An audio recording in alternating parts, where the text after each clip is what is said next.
दोस्तों नमस्कार। दोस्तों, आप लोगों ने ऑब्जर्व किया होगा कि मैं ज़्यादा पॉलिटिक्स के बारे में कमेंट नहीं करता क्योंकि पॉलिटिक्स बहुत अनसर्टेन होती है। आज कोई यहाँ है, कल कोई वहाँ है और पॉलिटिशियंस का कोई ईमान धर्म नहीं होता है, मैं ये सीधा बोल सकता हूँ। 60 साल से ऊपर की ज़िंदगी मैंने गुज़ारी है और मेरे ख़्याल में उसमें से अगर आप 10 साल माइनस कर लें तो 50 साल से ऊपर मैंने यहाँ की हिंदुस्तान की जो पॉलिटिक्स देखी है। यानी कि जब मैं बचपन में मतलब स्कूल में था, उस समय पहले शायद जवाहरलाल नेहरू थे, फिर बाद में लाल बहादुर शास्त्री आए, फिर इंदिरा जी आई, इंदिरा जी के बाद मोरारजी देसाई साहब आए, फिर मोरारजी देसाई के बाद में जो तमाशा हुआ, फिर इंदिरा जी आई, चरण सिंह बीच पे घुसे, उनको कोई वो नहीं मिला और बहुत मतलब बियॉन्ड इमेजिनेशन ऐसे-ऐसे कॉम्बिनेशन बनते रहे कि जिससे कि उस तरफ मैंने ज़्यादा ध्यान दिया नहीं। लेकिन हिंदुस्तान का एक नागरिक होने के नाते ऑब्ज़र्व तो मैं भी करता हूँ, सोचता हूँ कि क्या हो रहा है, क्या नहीं हो रहा है। और आजकल की जो घटनाएँ हो रही हैं, इनको लेकर के भी बहुत उत्सुक रहता हूँ, पढ़ता हूँ, मणिपुर में जो हो रहा है, जो मेवात में हुआ, जो नऊ में हुआ और जो हर जगह होता है। लेकिन फिर मैं ये सोचता हूँ कि मैं अकेले 140 करोड़ में से एक आदमी हूँ जिसको मैं क्या कर सकता हूँ जब हमारी गवर्नमेंट जिनको कि इस काम की ज़िम्मेदारी दी गई है कि हाँ भाई देश को शांति से चलने दें, वो चलाएँ ना चलाएँ। तो वहीं पर जब देश को चलाएँ ना चलाएँ और उनकी रिस्पॉन्सिबिलिटी जब हम समझते हैं तो फिर पॉलिटिशियंस का रोल आता है। तो ये परिप्रेक्ष्य है इसलिए मैं ज़्यादातर पॉलिटिक्स के ऊपर वीडियो नहीं बनाता क्योंकि क्या बिना मतलब में गरम-गरम चीज़ आपके सामने परस दो, कल कहीं उल्टा हो जाए, फिर आप बोलोगे आपने तो ये बोला था, आपने वो बोला था। तो मैं पॉलिटिकल कमेंटेटर नहीं हूँ, मेरा कहने का मतलब ये है।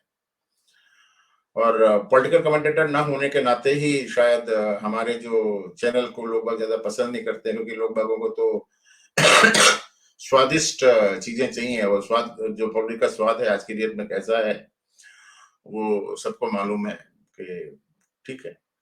दूसरी बात ये है कि अ, हमारे भारत में काफ़ी मीडिया चैनल हैं, बड़े-बड़े चैनल हैं जो हर चीज़ को कवर करते रहते हैं। वहाँ पर एमिनेंट एमिनेंट एमिनेंट जर्नलिस्ट हैं जिनको आप लोग देखते हो। इस सब के बावजूद भी मुझे एक चीज़ के ऊपर आज बात करनी है और वो ये है कि शरद पवार ने आज शरद पवार ने पूना के एक फंक्शन में मोदी साहब के साथ स्टेज शेयर किया और मोदी साहब के प्रशंसा में कसीदे भी पढ़े।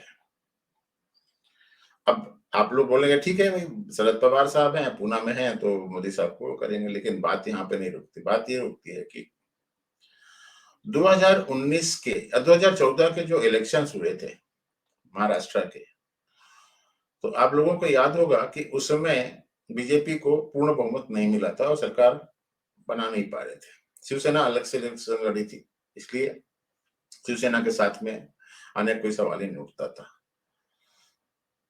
तो उस समय आउट ऑफ ब्लू बिना किसी मांग के या कुछ करके हो सकता है पीछे से कोई अंडरस्टैंडिंग रही हो, वैसे भी पॉलिटिक्स में तो बिना किसी कारण कुछ होता नहीं है। तो शरद पवार ने बीजेपी को समर्थन दे दिया और देवेंद्र फडणवीस मुख्यमंत्री बन गए। बाद में शायद उद्धव ठाकरे को लगा कि अरे बाप रे! हम तो पीछे रह जाएँगे, तो उद्धव ठाकरे ने फिर से बीजेपी के साथ अलायंस कर लिया और उनकी गवर्नमेंट बन गई, वो 5 साल चली। 2019 के इलेक्शन में बीजेपी और शिवसेना साथ में इलेक्शन लड़े, लेकिन जब इलेक्शन का रिजल्ट आया, तो अति महत्वाकांक्षा बोल सकते हैं या कुछ भी बोल सकते हैं, उसके हिसाब से उद्धव ठाकरे साहब ने अपना क्लेम ठोक दिया कि नहीं, नहीं, नहीं, नहीं, हमारा जो है मुख्यमंत्री बनेगा और ये अमित शाह साहब ने हमारे साथ में सीक्रेट मीटिंग में बोला था, समथिंग लाइक दैट कुछ हुआ था, खैर। तो उद्धव ठाकरे साहब देवेंद्र फडणवीस को मुख्यमंत्री बनाने को तैयार नहीं थे और बीजेपी जैसे होता है ना, नेवर गिव एन इंच वाला चक्कर था, तो वो उधर जाने को तैयार नहीं थी। तो उद्धव ठाकरे को मुख्यमंत्री बनाने के लिए शरद पवार ने एक गेम खेला, और वो गेम, अगर आप पॉलिटिक्स समझते हैं तो ठीक है, नहीं समझते तो आप इसको ये समझिए कि ये पॉलिटिक्स की एक स्ट्रेटजी है। वो स्ट्रेटजी ये है कि देवेंद्र फडणवीस को अजित पवार ने सपोर्ट दे दिया और जाकर के राज्यपाल को चिट्ठी दे दी कि हमारे पास कितने एमएलए हैं। अच्छा, हाँ, सरकार नहीं बन रही थी, तो उस चक्कर में क्या हुआ कि वहां पर क्या बोलते हैं, महाराष्ट्र में आर्टिकल 350 के हिसाब से राष्ट्रपति शासन लग गया। अब अगर गवर्नमेंट बनानी है आपको, तो गवर्नमेंट बनाने के लिए आपको राष्ट्रपति शासन हटाना पड़ेगा। तो उस चक्कर में शरद पवार साहब ने एक गेम खेला। शरद पवार साहब 1978 से बहुत अच्छा गेम खेलते रहते हैं। तो शरद पवार साहब ने अजित पवार को देवेंद्र फडणवीस के साथ में भेजा और उनको समर्थन दे दिया, जिस चक्कर में गवर्नर को अजित पवार को के साथ देवेंद्र फडणवीस को शपथ दिलानी पड़ी, और जब शपथ दिलाई तो पक्की बात है राष्ट्रपति शासन हट गया।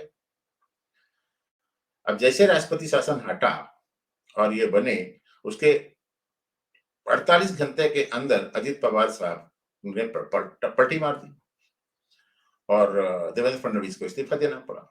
अब इन्होंने अपना गेम खेलना शुरू किया, उद्धव ठाकरे साहब को मुख्यमंत्री बनाया, और जिसमें कांग्रेस और एनसीपी भी शामिल हो गई। उसको बोलते हैं एमवीए, महाराष्ट्र विकास अघाड़ी, वो बन गई। अब ये 2019 की बात है। अब उसके बाद में जो भी मतलब होता है पॉलिटिक्स में, वो है कि शरद पवार साहब को तो मंत्री और मुख्यमंत्री रहने का बहुत एक्सपीरियंस है, मतलब एडमिनिस्ट्रेशन का काफी एक्सपीरियंस है। उद्धव ठाकरे साहब ने तो एक बार भी इलेक्शन भी नहीं लड़ा था, तो उनको पूरा पूरा जो है शरद पवार साहब अपने रिमोट कंट्रोल से चलाने लग गए। उसके बाद मार्च के महीने में 2020 में लॉकडाउन लग गया कोरोना के चक्कर में। फिर जो हुआ महाराष्ट्र में, जो नंगा नाच हुआ, जैसे कि पालघर में साधुओं की हत्या हो गई, उसके बाद अर्णब गोस्वामी के ऊपर केस कर दिए गए, फर्जी केसेस कर दिए गए। उसके बाद वो जो मनसुख का है, जो क्या Hiren Mansukh something like that, जिसको कि सचिन वजय ने जाकर के वहां थाने क्रीक के आसपास में मार दिया था, और वो अंबानी के घर के सामने, अंतालिया के सामने जो वहां पर एक गाड़ी खड़ी करती थी, समथिंग लाइक दैट, वो सब होता रहा। तो चलती रही सरकार, जैसे भी चलती रही। लेकिन जून 2022 में जो घटना हुई, उससे पूरे देश की राजनीति का क्या बोलते हैं, मतलब अजीब तरीके का एक भूचाल आया। वो ये है कि शिवसेना के 40 एमएलए के आसपास एकनाथ शिंदे के नेतृत्व में शिवसेना से अलग हो गए। अब शिवसेना से जब वो अलग हो गए, तो उनको बीजेपी ने सपोर्ट कर दिया और एकनाथ शिंदे को मुख्यमंत्री बना दिया। उसके पीछे क्या क्या घटना घटी, मुझे लेना देना नहीं। अब जब वो मुख्यमंत्री बन गए, तो बीजेपी और शिवसेना के रोबा चलते रहे। इन्होंने सुप्रीम कोर्ट में केस किया, क्या क्या क्या किया, उसको छोड़ देते हैं, उसका कोई मतलब नहीं है।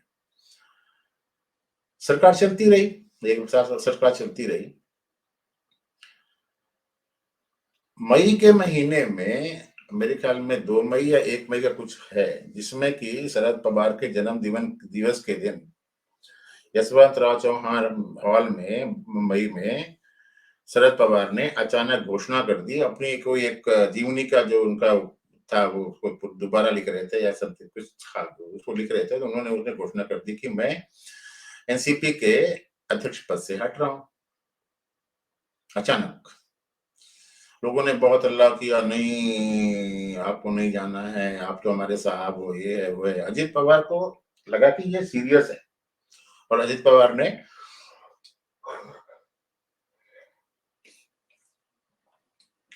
ये स्टैंस लिया, ये मान लिया कि शायद काका जो है वो जा रहे हैं। बट काका ने 4 दिन के बाद में अपना पलटा मारा, जो शरद पवार की आदत है यहाँ पर ये बताना जरूरी कि अगर शरद पवार बोलते हैं कि सूरज पश्चिम से होगा, तो सोच लो सूरज पश्चिम से तो नहीं होगा, कम से कम वो उत्तर से, दक्षिण से, पूरब से, कहीं से भी होगा, लेकिन पश्चिम से नहीं होगा। शरद पवार का इतना हुआ, शरद पवार को कभी भी किसी बात को विश्वास नहीं किया जाता, कब पलटी मारेंगे वही जाने। तो शरद पवार साहब 4 दिन के अंदर पलटी मार गए और उसके बाद में फिर बोले कि ठीक है, मैं अध्यक्ष बना रहूंगा, लेकिन मैं ज्यादा एक्टिव नहीं रहूंगा। और एक्टिंग जो प्रेसिडेंट है, उन्होंने सुप्रिया सुले उनकी लड़की है और प्रफुल्ल पटेल को बना दिया। अब सवाल ये उठता है कि अजीत पवार साहब तो शायद शरद पवार से मेरे ख्याल में 20 साल करीब छोटे हैं, 60 साल के आसपास ये है और ये 80 साल के हैं। तो पूरा पूरा जो एनसीपी का जो संगठन है, वो तो पूरा शरद अजीत पवार ने ही तैयार किया है। पूरा पूरा महाराष्ट्र में जो भी जहां पर भी है, वो अजीत दादा को ज्यादा लोग जानते हैं। शरद पवार तो ठीक है, पीछे से हैं। तो अजीत पवार को बुरा लगा कि सुप्रिया सुले को ये एक्टिंग प्रेसिडेंट बना रहे हैं, प्रफुल्ल पटेल को बना रहे हैं, मेरे को निगलेक्ट कर रहे हैं। तो जून के महीने में भाई साहब ने, हाँ, जून के महीने में, जुलाई, हाँ, जून के महीने में उन्होंने ये दिखाना शुरू कर दिया कि भाई मेरे को बाहर जाना है, बाहर जाना है, और जुलाई के महीने में वो अलग हो गए। अब वो मुख्यमंत्री, उप मुख्यमंत्री बन गए। एकनाथ शिंदे साहब मुख्यमंत्री हैं, तो और देवेंद्र फडणवीस हैं, तो एनसीपी का एक धड़ा टूट करके कांग्रेस अपना बीजेपी और शिवसेना जो शिंदे ग्रुप है उनके साथ में आ चुका है। इस बात से शरद पवार को दुख होना चाहिए था, ये लाजमी था, क्योंकि वो सुप्रिया सुले को आगे बढ़ा रहे थे। उनके लिए सब कुछ उनकी बिटिया हैं। पहले भी कभी ऐसा हुआ था कि बड़ी हवा आ रही थी कि सुप्रिया सुले जो है वो एनसीपी जो है वो बीजेपी का अलायंस एनडीए ज्वाइन कर रही है, कर रही है। उसमें भी सर शायद ये रखते थे कि सुप्रिया सुले को मंत्री बना दो, लेकिन अमित शाह और मोदी जो है सुप्रिया सुले को मुख्यमंत्री मंत्री बनाने के उसमें नहीं है, उस चक्कर में ये लोग ज्वाइन नहीं कर रहे थे। तो पुत्री मोह जो है वो शरद पवार के सिर पर चढ़ करके बोल रहा है। अब ये समझ में नहीं आता कि ये जो तमाशा किया है शरद पवार ने अजित पवार ग्रुप को बीजेपी के और शिंदे के साथ में बेसिक गौर बनाने का, ये उन्होंने सुप्रिया सुले को बैक स्टेज करने के लिए किया। क्योंकि क्या हुआ कि उस ग्रुप में जो टूटा है शरद अजित पवार के साथ में, उसे प्रफुल्ल पटेल भी है। प्रफुल्ल पटेल शरद पवार के बिल्कुल दाहिने हाथ हैं। नाक कान जो भी समझो, वो सब 6 इंद्रियां जो होती है, वो 6 की 6 इंद्रियां प्रफुल्ल पटेल है, शरद पवार। तो ठीक है, अभी जो पटना में जो एक तमाशा हुआ था नीतीश कुमार ने किया विपक्षी एकता का चक्कर में, उसमें भी शरद पवार साहब गए थे। सुप्रिया सुले भी गई थी वहां पर। अभी जो बेंगलोर में नाटक हुआ था उसमें भी सुप्रिया सुले तो नहीं गई, लेकिन शरद पवार एक दिन पहले पहुंचे, एक दिन बाद में पहुंचे थे। और उससे पहले एक ड्रामा जो है वो मुंबई में भी हुआ था कि ये कहीं पर बैठे हुए थे, वहां पर जाकर के चला जो 9 के 9 जो मंत्री हैं वो लोग जाकर के शरद पवार के पास में पहुंच गए, बोलते हम लोग तो आपका आशीर्वाद देने के लिए आए हैं। तो कुछ ना कुछ घपला है। अब ये सब चीजें मैं क्लोजली ऑब्जर्व कर रहा था कि यार ये सब कुछ हो रहा है, मोदी साहब ये कर रहे हैं। शरद पवार साहब को मोदी साहब ने पद्म भूषण दिया है, बेस्ट पार्लियामेंटर का अवार्ड दिया है, सब कुछ दिया, ये क्या हो रहा है? तो जो आज जो घटना हुई पूना में, वो आज बताती है कि शरद पवार साहब के जो मन में है वो यही है कि अजित पवार साहब को उन्होंने बीजेपी के पास में भेजा है कि तुम जाकर के वहां पे रहो, मैं बाद में आता हूं, जब तू चल मैं आता हूं, चुपड़ी रोटी खाता हूं वाला चक्कर। आज पूना में बाल गंगाधर तिलक के जो परिवार वालों ने, उन्होंने एक पुरस्कार समारोह आयोजित किया था। पहले भी पुरस्कार वो देते रहे हैं, जो भी देश का कंट्रीब्यूशन करता है उसके नाम पर। तो उसमें काफी लोगों को पुरस्कार मिल चुके हैं। इंदिरा जी को दे दिया गया है पुरस्कार, और बड़े बड़े लोगों को दिया गया है, अटल बिहारी वाजपेयी को भी दिया गया है। तो इस बार उस परिवार ने पुरस्कार की घोषणा की थी और उसमें मोदी साहब को पुरस्कार से सम्मानित करना था। तो आज मोदी साहब को पूना जाना था और उस फंक्शन में शरद पवार साहब भी इनवाइट थे। अब सबकी जिज्ञासा यही थी कि भाई शरद पवार वहां पर जाएंगे और उसके बाद मोदी से मिलेंगे तो क्या बातें होंगी। तो आज मोदी साहब गए पूना, वहां पर वो हेलीकॉप्टर से उतरे। हेलीकॉप्टर से उतरने के बाद में वहां पर गवर्नर और जो चीफ मिनिस्टर और डिप्टी चीफ मिनिस्टर्स होते हैं, जो प्रोटोकॉल है उसके हिसाब से उन्होंने स्वागत किया। फिर मोदी साहब वहां से गए, गणेश जी का कोई एक प्रसिद्ध मंदिर है, वहां पर मंदिर देखने के लिए गए। वहां से जब वो स्टेज पे पहुंचे तो शरद पवार के साथ में जो उनकी मुलाकात हुई वो बहुत क्या बोलते हैं उसको, अच्छी थी, फ्रूटफुल थी। और शरद पवार साहब के साथ में मिले, हंस करके बातें भी की, और मोदी साहब की शायद शरद पवार ने पीठ भी थपथपाई। विजुअल मेरे पास में है, मैंने कहीं पढ़ा है, लेकिन मैं विजुअल दिखाना नहीं चाहता इस समय, क्योंकि वो विजुअल दिखा करके आप वहां पे देख सकते हैं, बहुत न्यूज। उसके बाद में अजीत दादा के पास में भी गए, अजीत दादा भी आसपास में कहीं बैठे होंगे, उनके पास में गए। मोदी जी ने उनकी पीठ थपथपाई और एक ऐसे थप्पड़ मारा, वाह शाबाशी, बहुत अच्छा काम किया। अब इससे क्या निष्कर्ष आप निकाल सकते हो? वहां पर एकनाथ शिंदे भी, अपना सुशील शिंदे भी थे, जो कांग्रेस के थे। कांग्रेस ने पूना में Modi go back, Manipur violence के चक्कर में वहां पर ब्लैक फ्लैग भी स्टेज किया था, और उनका ही एक नेता उस स्टेज पे बैठा हुआ है। यानी कि कांग्रेस के नेता भी जो है वो जो वहां पर जो राहुल गांधी और प्रियंका गांधी और इंदिरा गांधी की जो तिकड़ी है उसको सुनते नहीं है वो लोग शायद। तो शरद पवार से मोदी साहब की मुलाकात हो गई, मोदी साहब ने अपना भाषण उछल दिया। अब जब भाषण हुआ तो मोदी साहब ने एक बात बोली, उसमें ये बोला कि बाल गंगाधर तिलक ने वीर सावरकर को फाइनेंस किया था इंग्लैंड जाने करके पढ़ाई करने के लिए। अब वीर सावरकर के नाम पर राहुल गांधी और कांग्रेस कितना भड़कती है वो आप समझ सकते हो। लेकिन वीर सावरकर को फाइनेंस करने के लिए, फंड करने के लिए बाल गंगाधर तिलक ने पैसे दिए थे। और उन्होंने बोला कि हाँ ये जो है मतलब पूना जो है बहुत शिक्षा का केंद्र है, और मैं पूना में आकर के अपने आप को गौरवान्वित कर रहा हूँ। शरद पवार ने अपने भाषण में मोदी साहब के शासन करने के तरीके की तारीफ की है। अब सोचिए, ये भाई साहब I.IN.D.I.A.